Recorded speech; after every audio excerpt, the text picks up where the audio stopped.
Iki aku nek njaluk ganti piye kok? Yo ganti ning aja ganti sing anu. Ganti Ndara Janaka kowe. Oh iya. Guys, aku rekoso iki lho nggawa awake rekoso abote ra jamak-jamak. Wis aku tak sedekap. Yo, mulak-malik engko nek balik Janaka ora iso nyuwara nek malik meneh aku mau lho. Ora aku mek Janaka yakin sip. Oh iya. Top iki nek Janaka. Bisa tak nggawe cewek-cewek. Waduh kaya. Ya wis tak dongake. Anu we, nekula we. Oh ya Janaka wis ndak. Mlorok mripate. Mesake. Aku senane ora positif gonta-ganti. Wis kok wis aku nganggo Werkudara rekoso. Yo tak dongak-dongake lakon penjangkam.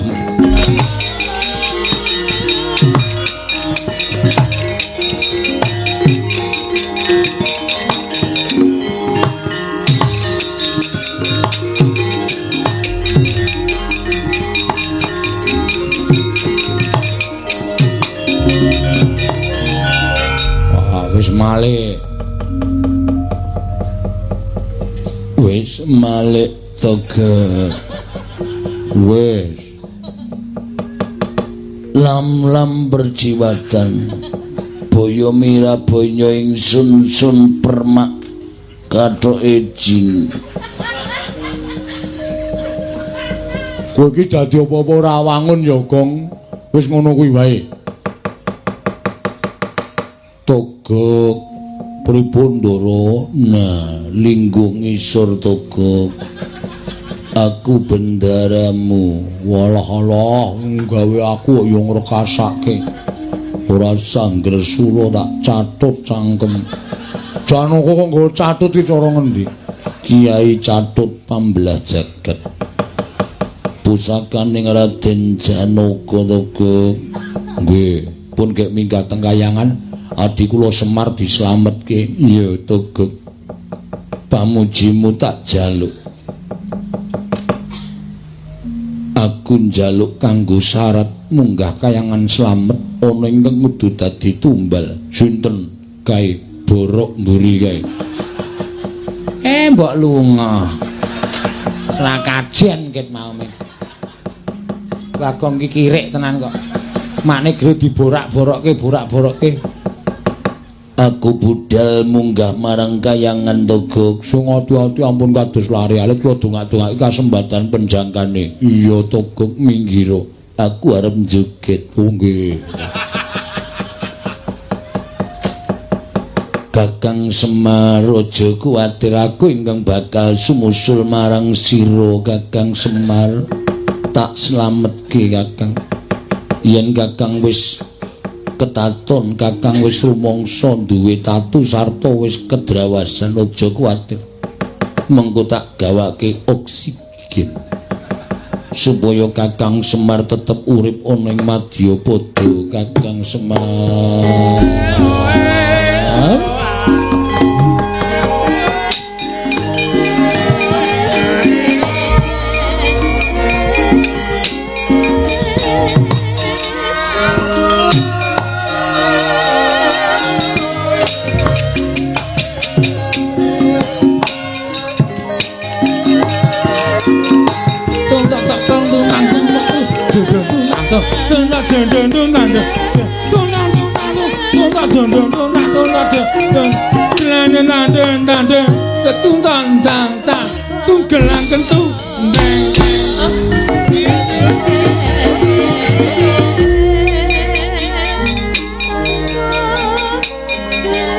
ae Janaka mendem boy. Jugete kok sapunake iki.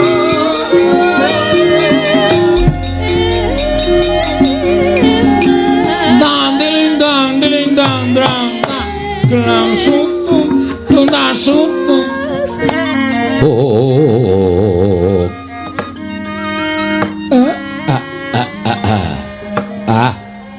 Guru. Wiwit saka jagat budal marang kayiwangan, rasaku wis manjing ana ing rasa ikhlas. Tegese sak mangsa-mangsa pancen kowe mburu marang kesenengan. sak mangsa-mangsa pancen adiku Manikmaya wis ora iso dindakake.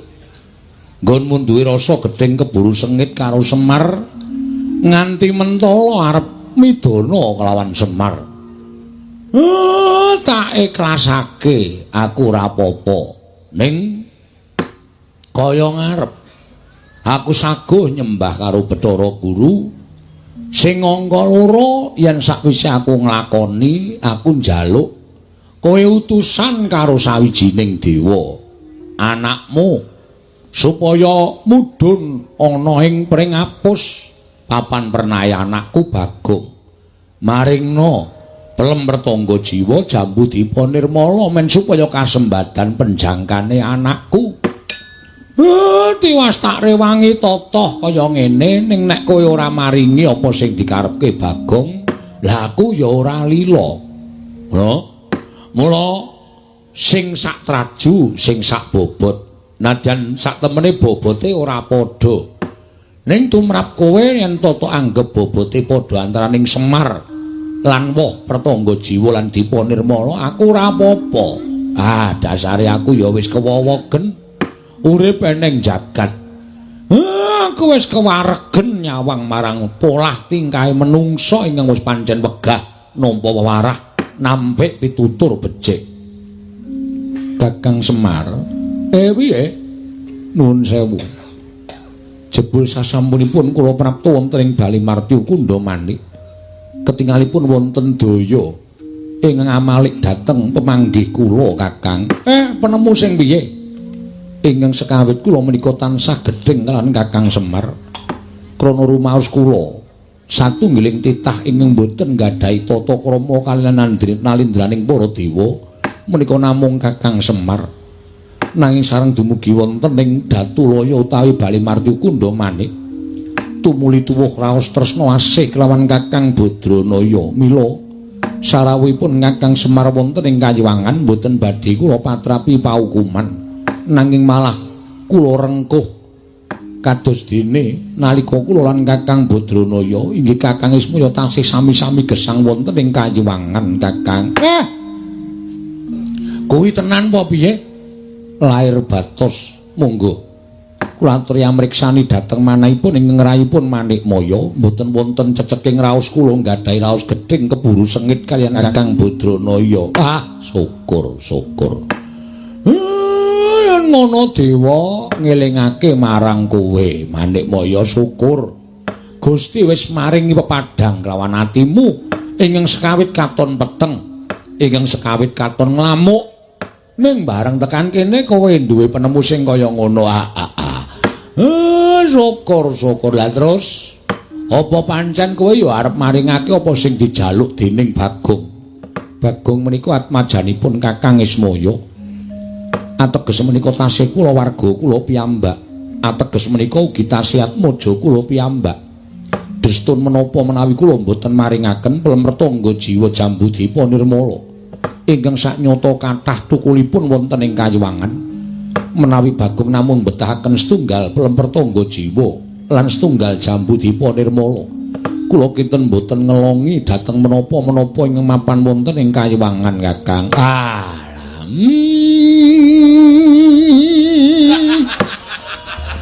Atiku seneng Manikmaya. Ya ngono kuwi sing dijenengi nalindraning para dewa, adil para marta. Yen kowe duwe wewatekan sing kaya ngono kuwi janjane titah ki ora usah mbok surung-surung tok kon nyembah kowe. Mestine wis padha kanthi ikhlas lahir batin bakal nyembah kelawan kowe Manikmaya. Kencang warudaya pak pong syukur di menawi jenengan dika tumuli engket dhateng Purwodasina kula nderek remen adi guru sampun ngrumaosi bilih menawi badhe paduka ketindakaken menika mujudaken satunggiling kalepatan mila tumunten boten siyos dipun tindakaken malah sak mangke Kakang Semar mapan wonten ing Suralaya karengkuh kados dene kadang nalika paduka tasih sami sugeng wonten ing Kayiwangan. Kakang Rada kasinggihan mekaten Kakang. Syukur. Tentreming para dewa, mahanane ayeming para kawula. Rukuning para titah mapan wonten ing Martyapada di kasinggihan mekaten Kakang Rada. Mila ing saking menika Kakang Sakmangke mboten namung Bagong ingkang badhe kula paringi plemertangga jiwa lan jambu dipa nirmala. Nanging klebet Kakang Semar Nalagareng menapa dene Petra ugi badhe kula sugata dedhaharanipun kayiwangan. Jernyatanipun Kakang Ismaya menika ugi tunggiling para Jawata Kakang. Ya. Matur nuwun nek kuwi tok lakoni kanthi ikhlas. Nalagareng dalem Pak. Petra pripun Pak? Arep diparingi plemertangga jiwa karo jambu dipa nirmala. Wah, ayo iki to. Monggo jarene piyai pinter, sapa sing dharet plemertangga jiwa jambu dipa nirmala iki bakal kena lara luputing pati. Weh, awak dhewe ora iso mati. Ya iso nek baterene entek. Dongkulmu mlocot ora. Omongan kok sarwa ora. Wis pat ngrasake ya, Tru. Kaya ngapa ya rasane? Ya paling mung kaya pelem gadung. Aja sembrono Petra plemertangga jiwa ki ya. Legine ora ana sing ngungkuli. Oh, ngoten. Kali pelem anu apa jenenge iki? Aromanis. Wah, legi plemertangga jiwa. Oh, kali pelem sengir. Wah, legi plemertangga jiwa. Kali pelem napa jenenge iki? Pelem anu rapia. Wah, plemertangga jiwa. Kali pelem sing di blaster. Wah, legi plemertangga jiwa. Kali pelem oh disipi to reng ora. Ya wis biyen mangkel aku wawe. Oh urung tau ngrasake koyo wawe. Nah ngaten badhe kula aturaken Kakang. Ya. Nek kowe ikhlas ya tak tampani. Tak pangane kanthi lega-legawane atiku Manik Maya. Miyat langeneng kalanggiwan. Aklar pandan moncar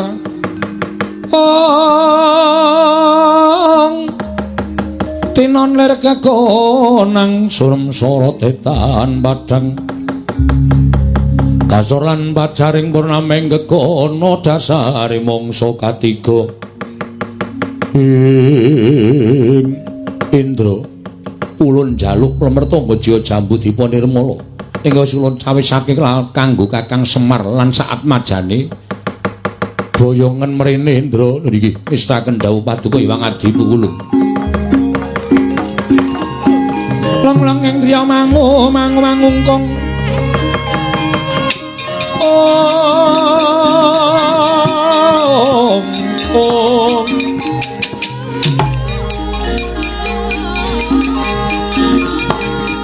ganduan rimang leleno tanpa kanin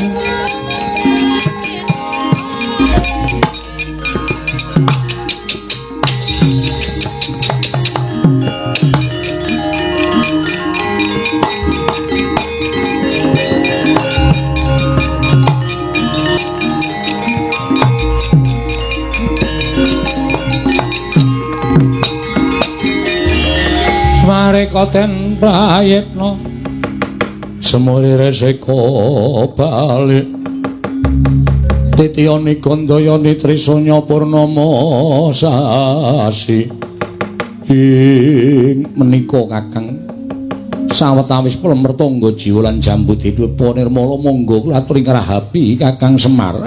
Ya matur nuwun. Nalagareng iki lho wis dimanggake karo pamanmu Manik Maya. Waduh, wah kuning-kuning kaya ngono, Tru. Jambune ya wah. Manis-manis kaya ngono ya. Wah, ya jambu nek yahene iki jan embruk rasane. Nyenengke. Ha iya. Umur ditokon mak embel ya, Tru. Ha iya. Aja do rebutan. Ayo padha dipangan bareng-bareng monggo guru ya wis ngeparengake. Monggo Kakang Semar kula caosi kamardikan. Monggo Kakang Semar dipun rapi sak sekecanipun Kakang Badranaya. Bata laruta saking Gudha Sangkara kula. Yen amutusa Sang Sri Rahab ki Lurah Semar Badranaya ki Lurah Nalagareng tuwin Lurah Petra samyang rahapi pasugatan ingkang caosaken dening Hyang Pikulun Manik Maya kelawan Kang Raka Sang Hyang Ismaya. Barang dening mangke Lurah Semar mus mangerteni glagat pasemoning Sang Manikmaya parandene kendel kemawon. Sang Hyang Jagat Girinata nalika semanten wis maringi daru beksi wisa miwah racun ingkang niwasi madyaning Pelemertangga Jiwa lan Jambudipun Nirmala dupi den dahar dening para kawan sumerbet Kang Panon plak kapidara dataning Purwadasina kagiat kadra kasan Hyang Mikulun Bathara Narada wau.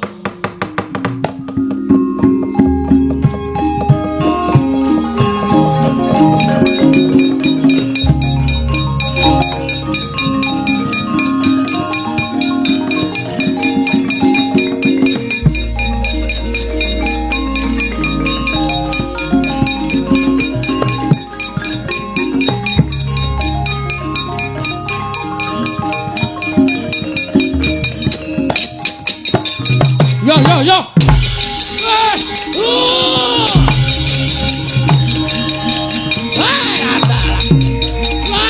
Terus putih tadi.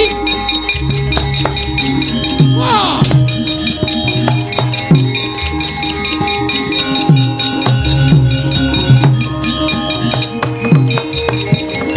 Wah, panjenengan menika pancen wah. Nuwun sewu lho, kula menika sampun remen panjenengan menika sedahipun sampun emut Purwadasina. Nanging sareng Pelemertangga Jiwa Jambudipun ora dipun dhahar dening Semar Nalagaring lan Petruk. Lah kok sami bengok-bengok.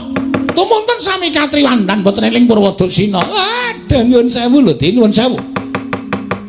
Panjenengan menika sampun napus krama kaliyan ingkang Raka piyambak. Inggih miyos Sang Hyang Ismaya. Ngantos mekaten kedadosanipun. Menika dos pundi menawi mangke wonten tantrimanipun? Ingkang ngakarya jagat dhateng tumindak paduka Adi Prawi Bandakara menika ingkang badhe nanggil sinten to Pidi?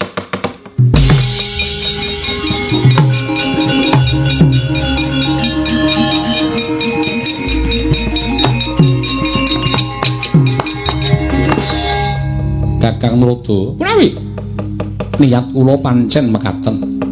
Krana kula tidha-tidha menawi Kakang Ismaya menika kula pejahi sarana pusaka kadewatan, kula pitados boten badhe wonten ingkang mempan. Nanging menawi sarana kados mekaten badhe kelampahan panjangga kula sakmangke sampun boten wonten titah ingkang boten purun nyembah, tuwin boten purun tata krama kaliyan pun Manikmaya. Sayekti lega manah kula dados dewaning para dewa. Panjenengan menika sarak dewaning para dewa kok pakartinipun sados mekaten menika dos pundi? Angkara murka budi candala. Lah menika mangke badhe ngembet kawontenanipun jagat badhe geger amargi kaperbawan panas sumuk sarta kekiyatanipun angkara murkanipun Adi Pramesti Bathara Guru. Sampun Kakang Narada menika perkawis kula. Kakang Narada sampun paring dawuh mboten badhe tumut-tumut, mboten badhe melu-melu. Kula sampun nyarujuki. Mila sampun ngantos kekathah anggen paduka paring pangandikan. Ala becik bener luput bungah susah Manikmaya ingkang badhe nanggel. Kula taleni pendika panjenengan. Nek ana apa-apa ampun sambat Bathara Narada. Indra kula wonten timbalan. Kakang Ismaya lan atmajaning wis ora eling, bandanen tangane, kerincungen sikile. Papana ana ing pinggiring kawah Candra Dimuka, sak mangsa-mangsa mung karing glundungake cememplung ana ing kawah Candra Dimuka Indra.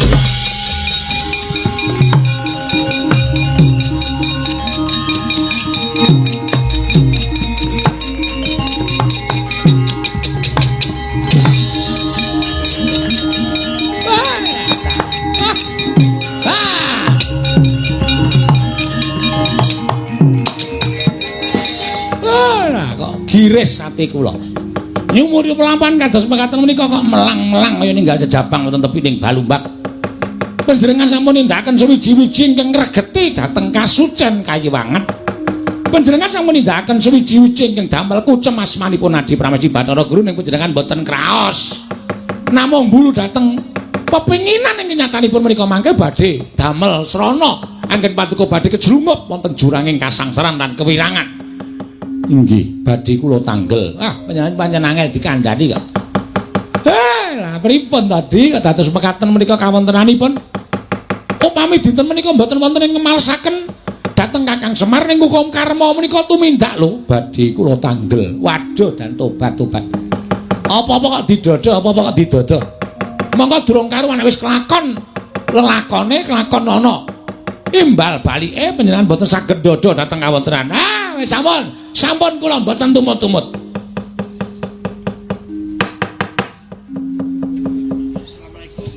Assalamualaikum. Sampai iki kok. Kori selo mateng kok didodok iki lho. Walah.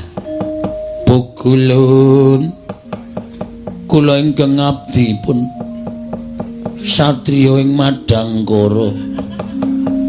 Raden Janaka, ya Raden Brahma Kumbara.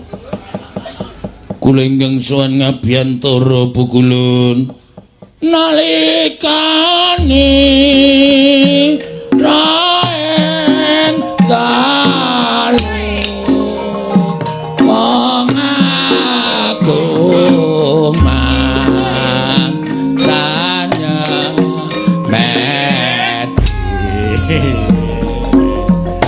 sirap kang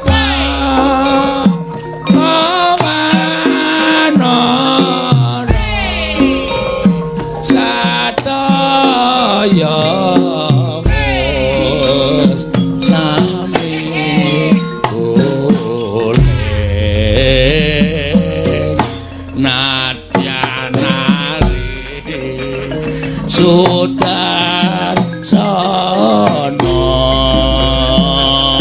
gong. Iki apa iki? Lho, ora ana apa-apa Janaka edan iki ngapa iki? Kakang Brada. Menawi menika rak kados titah panengah Pandhawa. Ha iki kaya ngono iki lho kok nggawa glotrekan barang. Wah, lah menika pripun iki lho? Sampun Kakang kula ingkang badhe ndangu. Kulup Arjuna padha kanthi raja sapraptanira nggih Janaka. Asu anu Amit pasang Kalimantabe tinebena ngilodune dumawaing tawang-tawang Pukulun ingkang wayah pun Arjuna ngaturaken bekti kula kunjuk narsanipun wangadi Pukulun. Ya Janaka luntampa pangestu luntamanono Janaka kula cancang pucaking remi weni dumawaing wijang rumeketing werdaya saestu andadosaken cahya nur cahya ndadosaken Giri Patembaya.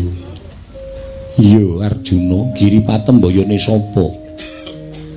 Kula piyambak mboten mangertos Pukulun. Janaka padha raja saprapta kita. Pukulun Bathara Teka. Narada wilujeng niring sambikala bektos kula kunjuk Pukulun. Bekti iki aja dibasake, bekti ngono ae aja bektos. Inggih. Ulun tampa. Pangestu ulun tampanana, Nggih. Kula pundi jimat paripe dayanana ing kasantosan Pukulun. Ulun tampa, pangestu ulun tampanana. Nggih Pukulun. Arjuna wonten dawuh Pukulun Bathara Manikmaya. Apa to sababe dening kita suwanana ing kayiwangan? Mboten wonten sebab akibat.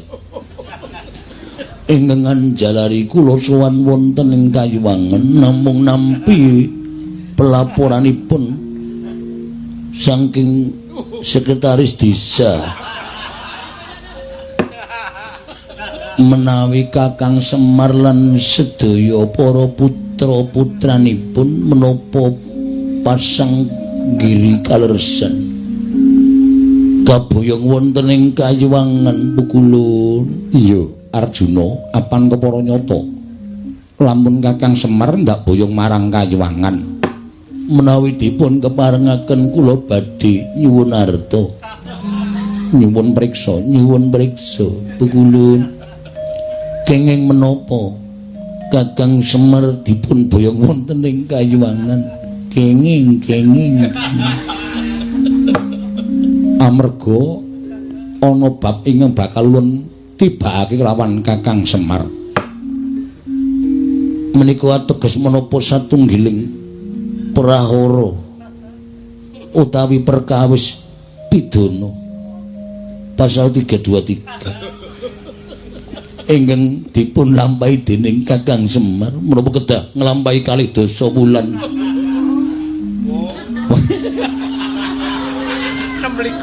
wonten lebeting Pakunjaran minangka eks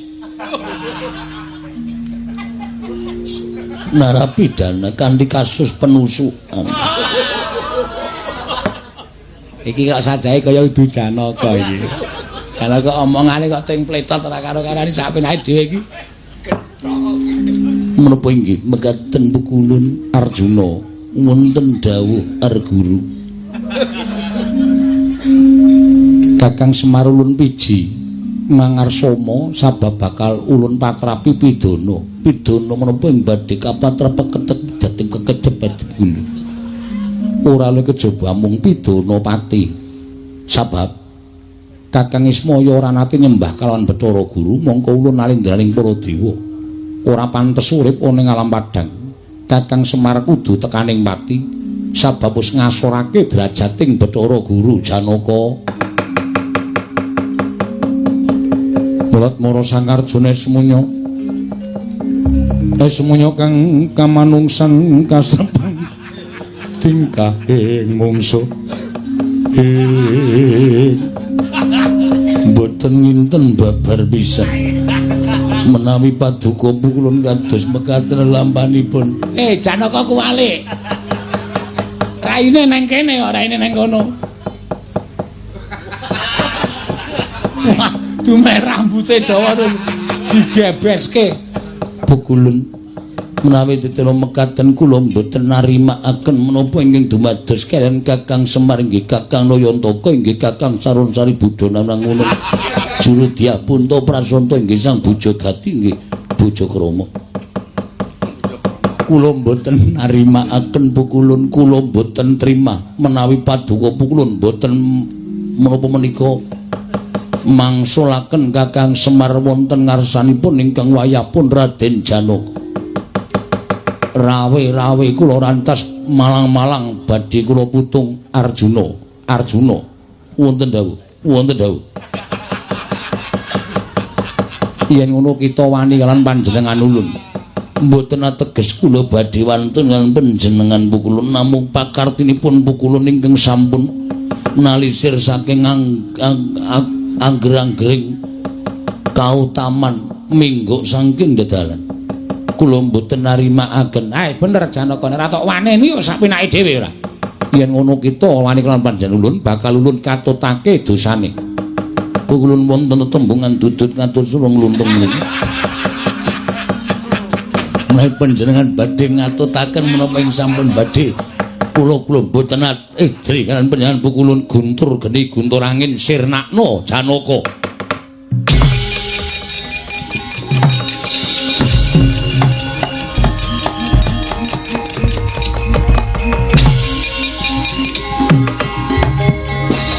Pukulun sareng panjenengan ngedalaken guntur geni guntur angin kok widodari sami bubar piyambak-piyambak.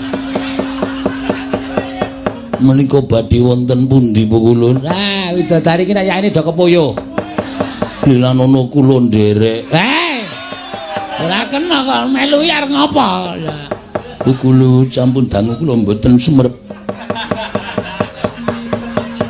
Sampun wonten 3 wulan menika pukulun. Saben dalu mboten sapa wonten ing griya pukulun. Kakang Trata, punapi? Lah kok aneh. Guntur geni guntur angin kula dawuhi namung mapan wonten sak nginggil kula mboten purun andilat. Inggih menika jejeripun Janaka satemah lebur tumpur tanpa dadi. Pukulun guntur geni guntur angin sak menika sampun sambet pas derekan kalian kula. Mila mboten badhe wantun mejahi dhateng kula pukulun. Arjuna kula wonten paring adawuh Cis Trisula kelakon bedah dodo kita. Monggo kula trinamakaken pukulun.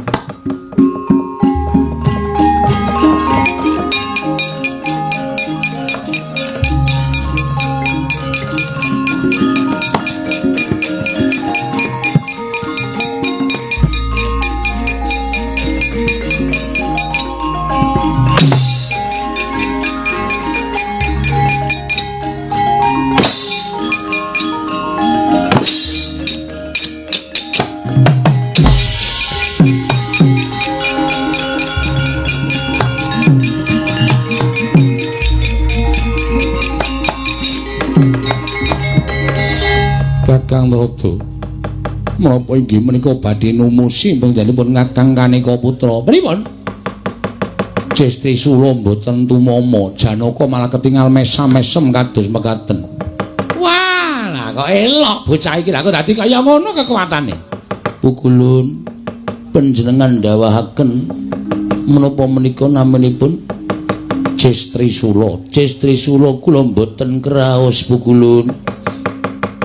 Lah banjur aku kudu piye Janaka menawi kita panjenengan Pukulun mboten ngunduraken Kakang Semar lan sak anak-anakipun. Pukulun kula mboten nrimakaken. Paduka Pukulun tetep badhe kula ajar legane ati kula.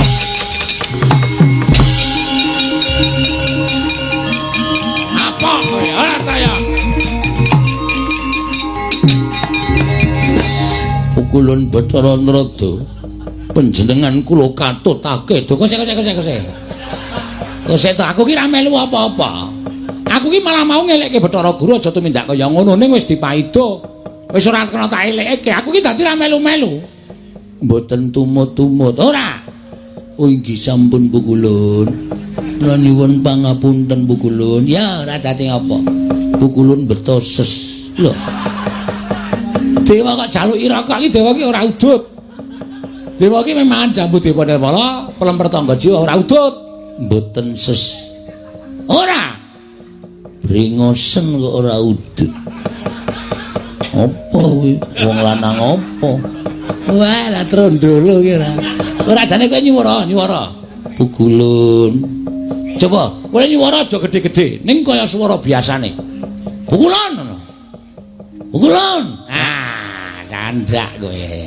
Ora iso ngapusi kowe, ayo. Asem iki cah cilik angel dapusi iki. Cah cilik dekulmu kowe ora. Ayo kowe dadi kesandangane rene sing akon sapa? Kula nggih goleki bapake. Nek bapak nganti tekan mriki dipidana kali Pukulun Bathara Guru kula kelangan bapak le kakang kula, kanca kula sapa? Asing nyandangi kowe Janaka sapa? Si Tomber, Togok. Togok. Togok. Ngapura ya, ana anak buahe loro nang kene. Nanti tak sebut jeneng. Walah, sing nyandangi Togok. Nggih. Walah, mula kok ya duwe kekuatan munggah ning kayangan. Pripun ning Pukulun bapak kula teng pundi? Bapakmu ning pinggir Candra Dimuka kana. Tulungana dibondo karo Pukulun Bathara Guru. Wah, jan setan tenan kok Bathara Guru.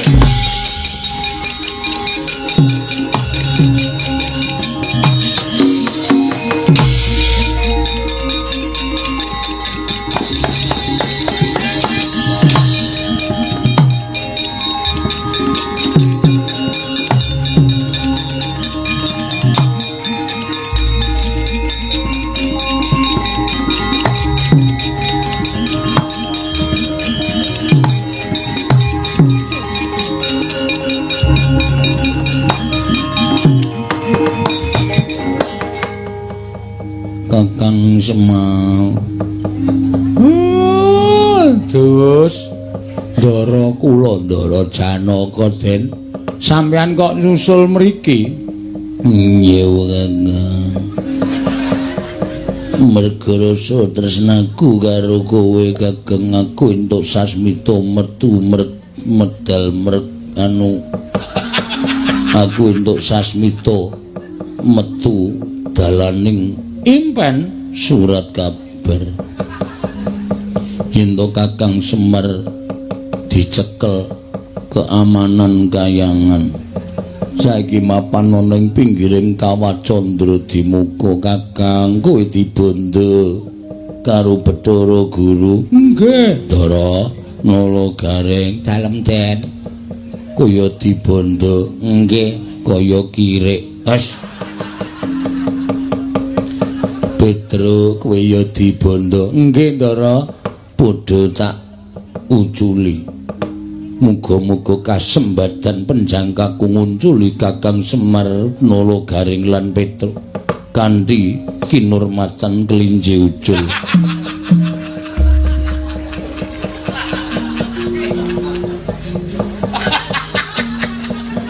pun pokoke kanggo kinurmatan napa-napa kula nderek.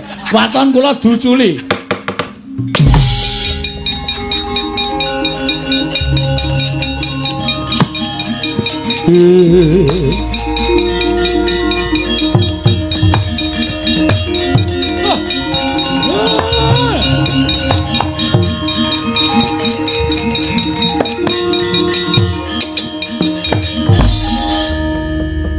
Syukur Kakang Semar yen kowe wis iso ucul. Matur nuwun Ndara, ora dadi ngopo. Matur nuwun nggih Den. Iya, Garing. Tiba padha-padha. Matur nuwun Gus. Iya, Petruk tiba padha-padha. Lah terus Bathara Guru nendi? Teng pundi niki? Bathara Guru wedi karo aku, Kakang. Loh, kok saged wedi? Mergo tak wedeni. Hadi.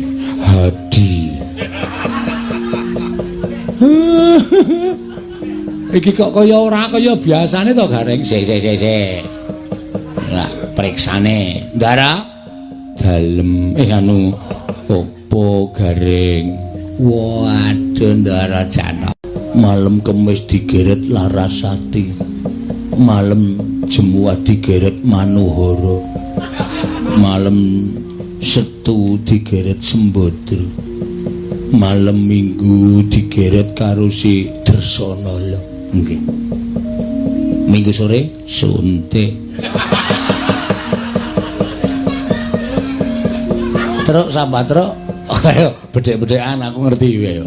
Mbok tak rasa ngono rasa diambu wae awake. Wong bocah iki ora tau adus. Nek adus mung bareng sura. Edan. Petruk kowe mambu apa? Mambu apa ambune kaya ngono kok. Pancen aku ora ganti celana dalem iki. Lah nggih niki. Ndara? Apa? Wah. Mudyar kowe iki nduwer, Pak. Weh. Trembelane anak kok wani karo wong tuwa. Nek ora aku sing nglametke. Kowe iki ngusandani sapa? Hah? Kowe sing ngandhaki sapa? Togok. Lho. Bapak budane kayangan mau aku bingung terus sowan Togok. Ayo piye meneh? Iso munggane kayangan sirku mung arep nyelametke bapak karo Petro karo Garang kuwi. Matur nuwun nek ngono aku seneng.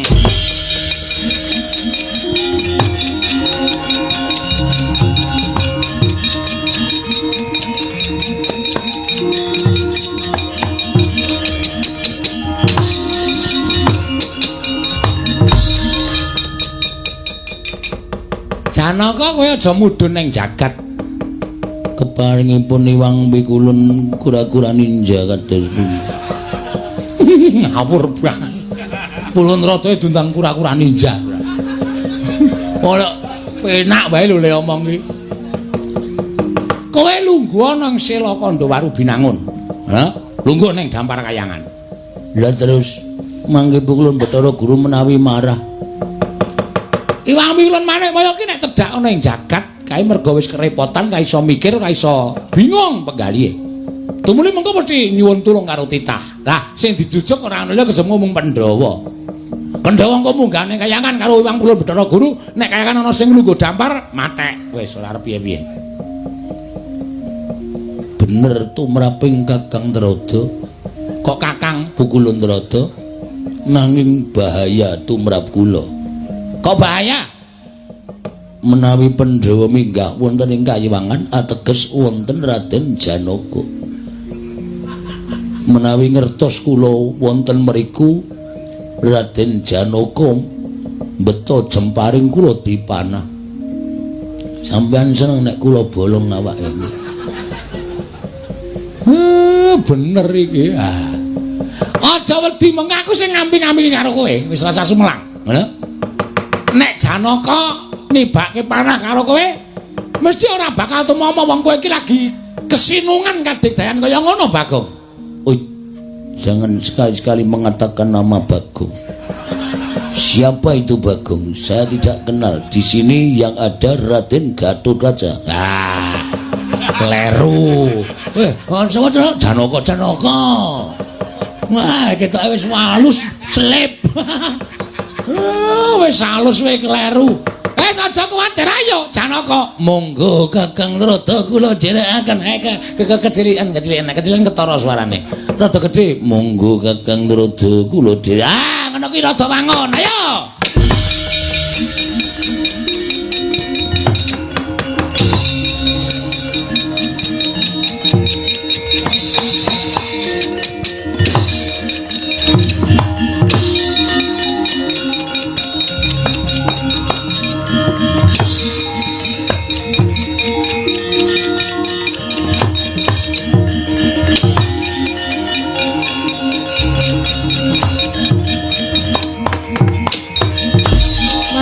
Smobang wangaruna katinetraning uga rapo sabdaning kukila ringkanigara saketer kene donganing kong lir wuwu sing pene panca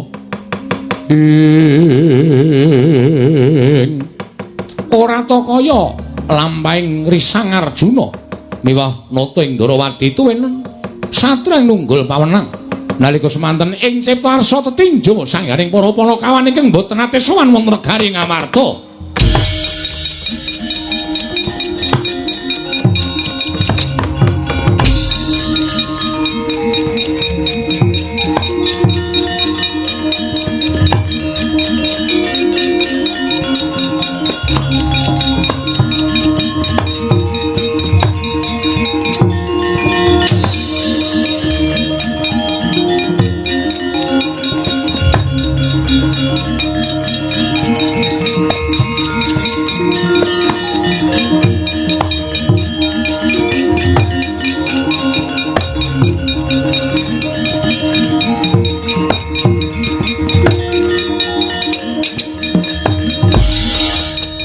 Gunjang ganjing langit kelap-lapaton lir kincanging risang mawe gandrung Werkudara apa lah kok dadi wis nganti suwe banget Kakang Semar lan saat majani kabeh ora sowan Praja Ngamarta marata coba tak takoni Dimas yo apa Siadi tau paring pangandika ing natoni marang atine Panakawan nadyan aku ki wong bongol nadyan aku ki wong kau ning pendak-pendak aku guneman karo Panakawan mesti tak ati-ati aja ganti gawe kogel kagelan ati ning Panakawan merga Werkudara ngrumangsani kahanane Pandhawa sing nganti kaya mengkene merga lelabuhaning para Panakawan bener Yayi yo Siadi dieling-eling apa tau tate paring pangandikan sing gawe kogel kagelan penggaling Panakawan durung ning sing tak jubriyani mung adhiku Jlamprong merga panjenengane utawa adhiku Jlamprong kuwi pendak dina Srawung karo Panakawan mbok menawa ana tembunge sing ketrucut ana tembunge sing ora disengaja nganti dadi tatuning atining Semar lan saana-anane mula takonono Janaka kuwi Arjuna wonten maring adhamu. Apa Siadi gawe kogel kagelan penggaling Kakang Semar, Koko Prabu.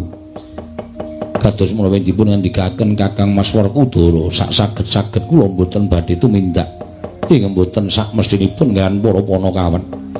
Jernyatanipun Panakawan menika Koko Prabu pirsa piyambak. Tansah anuntun dhateng gesangipun pun Arjuna. Ya, muga-muga ora ana sing gawe tatu ati ning para Panakawan Werkudara.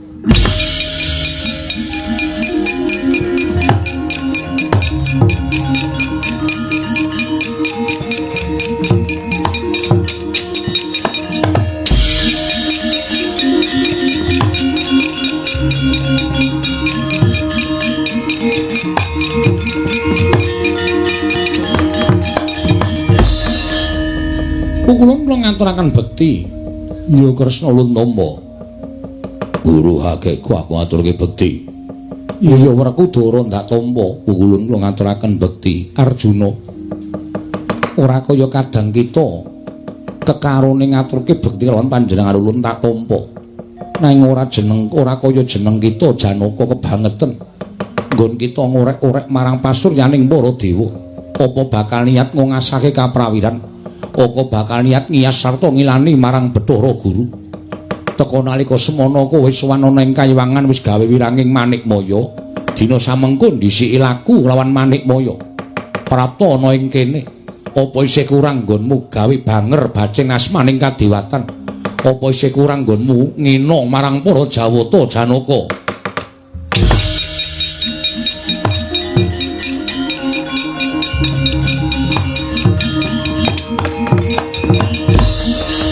Kulun estu mboten ngertos kenthang kimbuling lelakon. Pojok mlereting kahanan teka Paduka ndukani dhateng ingkang mayapun Janaka. Lepat kula menapa kulun aturi paring dawuh mangke kula badhe sagah anebus lepatipun pun Arjuna. Janaka kita munggah ana ing Kayiwangan gawe wirang panjenengan ulun. Malah nalika semana kita wani karo panjenengan ulun sekecap padha sekecap. Tumilun tibani guntur geni guntur angin nanging eloke mbuh saka dayaning apa guntur geni guntur angin ora tumama marang jeneng kita malah cestri sura pusaka kadewatan ingkang ngampuhi kagila-gila ora tumama ning badan kita tumuli kita ngoyak kelawan panjenengan ulun lumaku mlayu saka ing Suralaya ing cipta golek papan pendelikan malah ning kene ketemu karo kita Arjuna yen ngono kita pancen menungso ingkang mulang sarak wani ngina marang kadewatan mari ngece marang kadewatan ulun Arjuna ora ana pangapura kanggo kita kejaba ngulun cemplungaken ing kawah Candradimukha aku sing adili Werkudara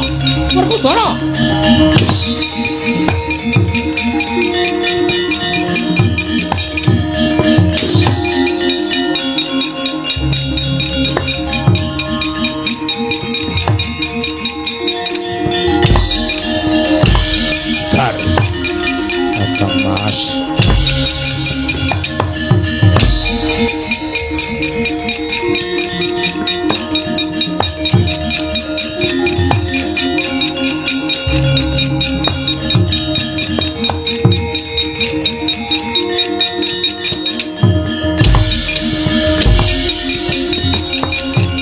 Doro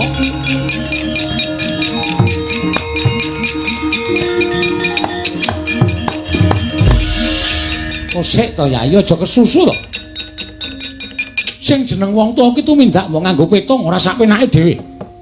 Wah, setan. Sing undi adi ya Janaka. Dumeh dadi lelanging jagat lancuring bawana, dumeh dadi wong ngampuh. Nganti wani munggah ning Kayangan. Kosek to dipetung dhisik, ora perlu dipetung. Sing paring dawuh guru kakekku tangeh guru bakal guru karo titahe ondene pecahe ndase kok sikik to ora ngawur kaya ngene Werkudara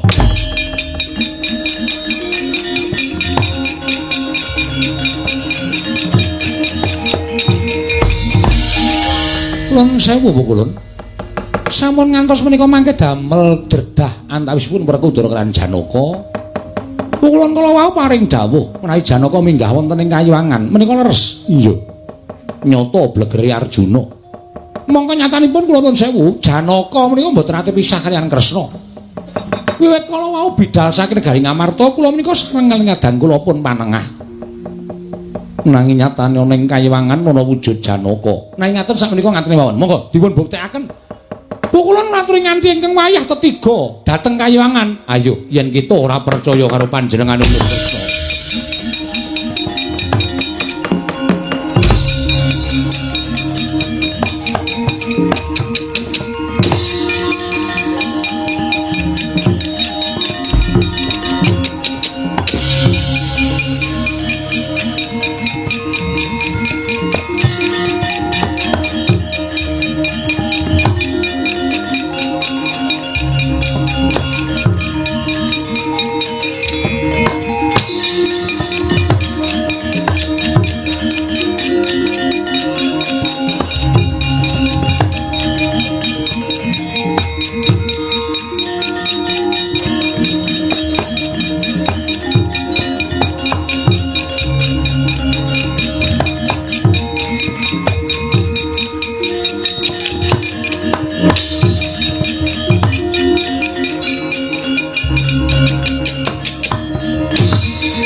Nyatlaning kalanggiwan aglar pandhan moncar tinon lir kekonang surem sorotetan badang ing Koko Prabu Klilanana kosek aja kesusu menungso ora tatanan keparat ngembar rupa karo Janaka pengen tinju ngakhirat nyawamu. Janaka lagi topo? Ya, aku tak omongke nek lagi topo. Malah begawan cipta plempem. Oh iya. Iya.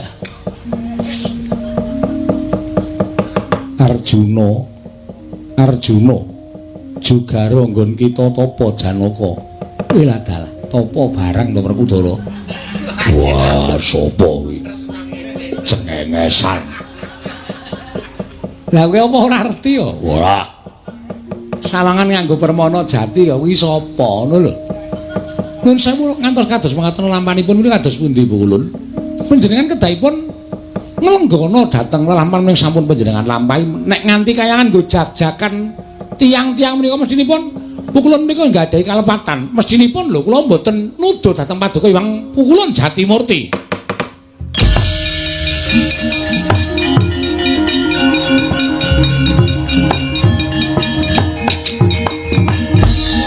Pripun?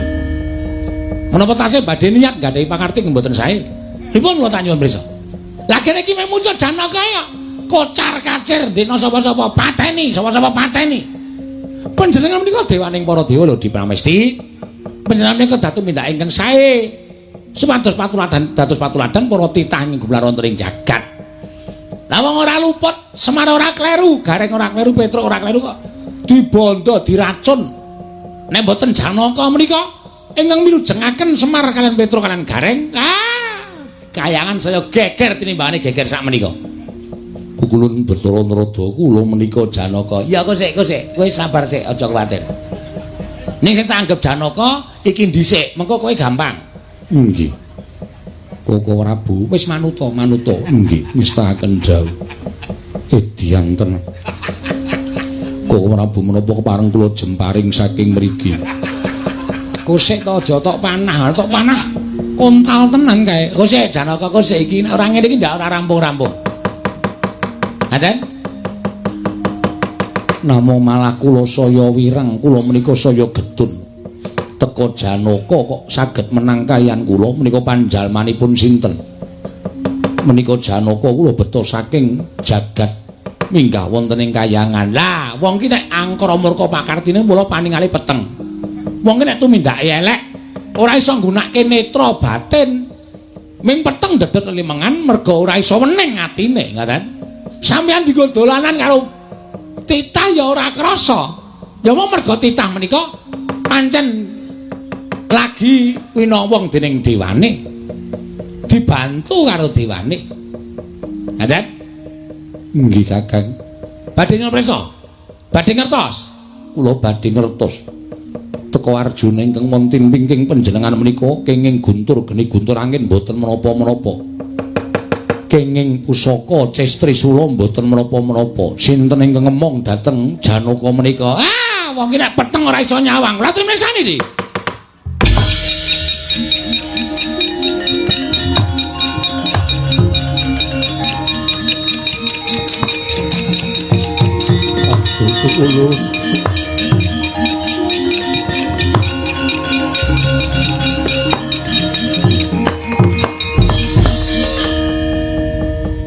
Ulun ingkang ngomong lawan jagate Arjuna, Guru kita arep mboya trima. Ulun sepinten kelepatan kula diagung pangaksama. Ya merga saka panggersahe Ismaya. Pasambate Ismaya nalika mbok bondo ning tepining Candra Dimuka. Wekasan ulun tumip sangka ing Ngundarandir Bawana manjalma sajuga kelawan anggane Raden Janaka. Ya Raden Angling Darma. Edian nduwer iki karo Sang Hyang Menang ya wani sembrono. Angling Darma dengkele atos kuwi ora.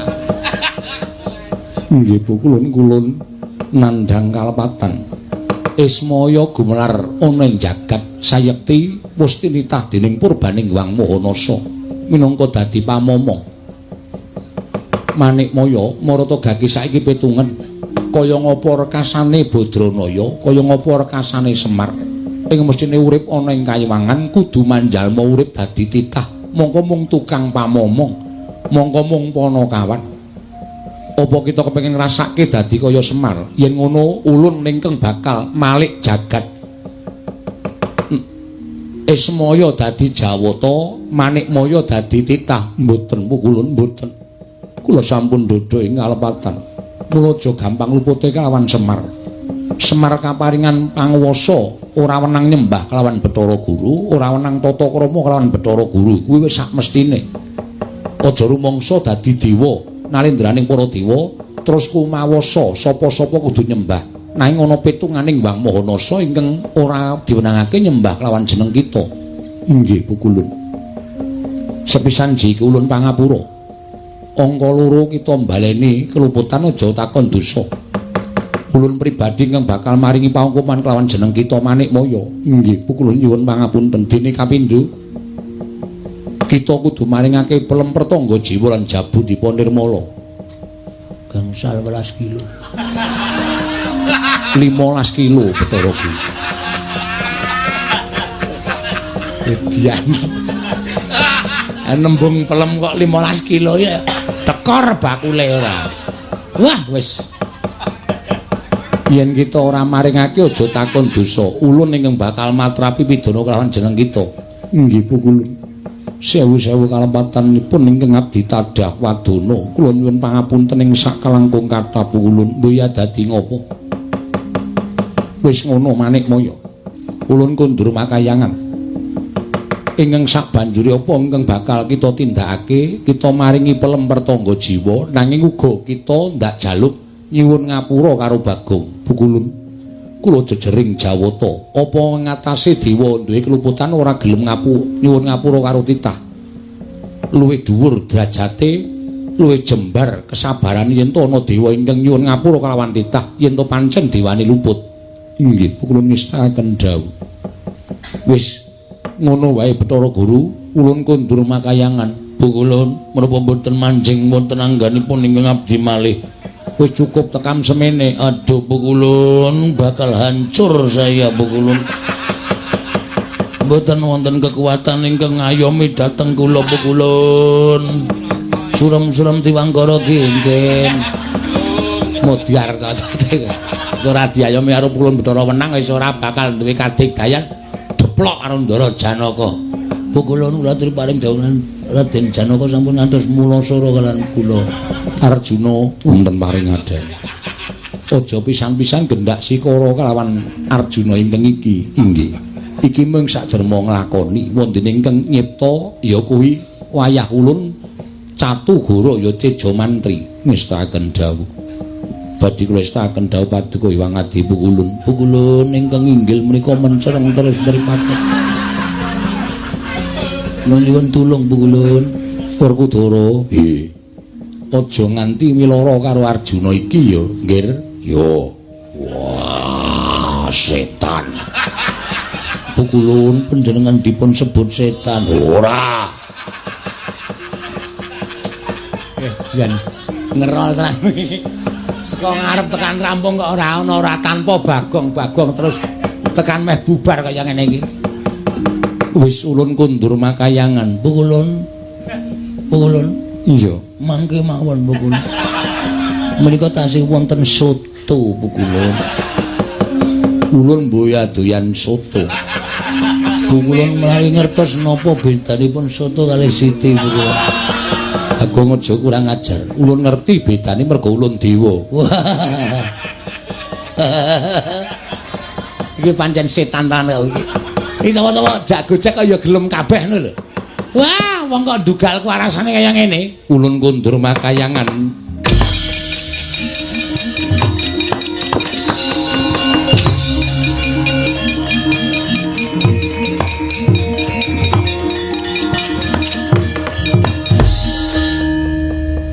Kakang Rada. Menawi Arjuna menika kinen mandhap saking pelenggan.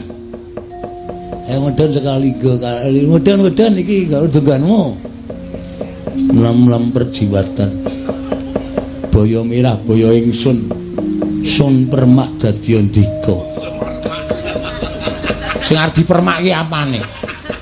Rite pukulun. Pukulun Bathara Guru. Kula ngaturaken sembah pangabekti kula kunjuk. Iya. Arjuna luntampa. Kula bakal ulun paringi pelem pertangga jiwa lan jambu dipa nirmala. Inggih pukulun. Koko Prabu Ndelolawati. Arjuna apa? Koko Prabu, kula kapang lan panjenengan Koko Prabu. Iya Janaka iya. Raden Janaka Rasudi wangsula. Pukulun. Kowe iki ndang sapa? Pukulun Sanghyang pendek. Pendek dengkulmu kuwi. Pukulun Sanghyang menang. Pukulun Sanghyang menang wis bablas kok dadak diceluk. Ora kita iku ajeng diajar kali Janaka. Ora. Kang Mas Jodipati. Wo. Nggih ampun sengol ngenten niku Kang Mas. Sing alus Kang Mas Jodipati. Nggih. Kula ngaturaken bekti kula kunjung nggih Kang Mas. Yo tak tampa. Pangestu tampanono, arep nampani pangestu ora? Nggih Kang Mas. Rene nyedak rene. Sampun mriki mawon Kang Mas. Ngerti nek arep dikepruk. Wis ben ora. Bagong Salina. Le salin piye?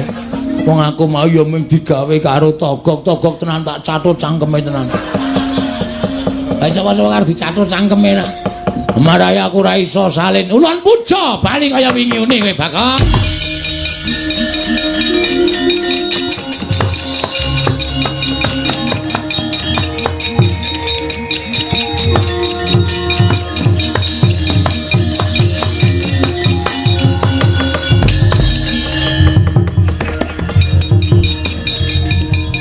Edan iki kok suwe banget to mung ngarsane kowe.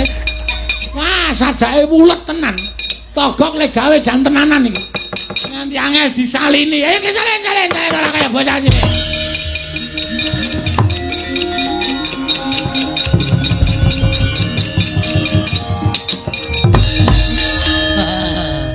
Halo.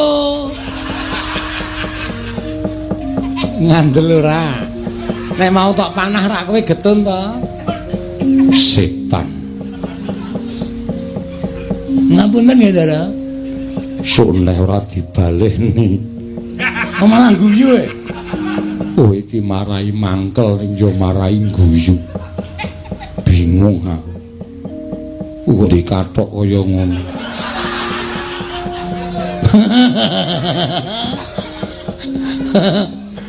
Ana iki gane sampeyan biyen dhisik lemu. Oh. Iki biyen ana tulisane SD Kepek Wonosari.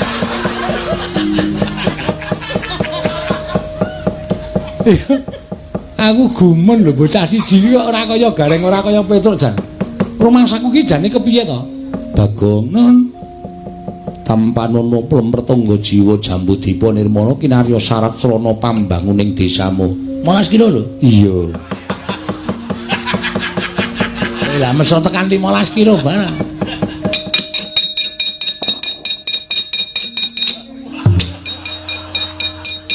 Wis ulun buntel sisan. Oh, piye? Ayo didum sak keluarga to, Mir. Iso. Kok njaluk ora, Reng? Njalukno. Isine brek. Entek kok isine ora. Matur sembah nuwun, Bu Kulon. Kanggo syarat srana pembangunan desa kula. Nek boten ngoten ndak ora rampung-rampung. Ora pamitan barang to. Wis kecukupan karepe rak mulih diusung dhewe kae. Wis ben kok ora kesel ndalan rak ngelekar semaput. Wah, jan setan.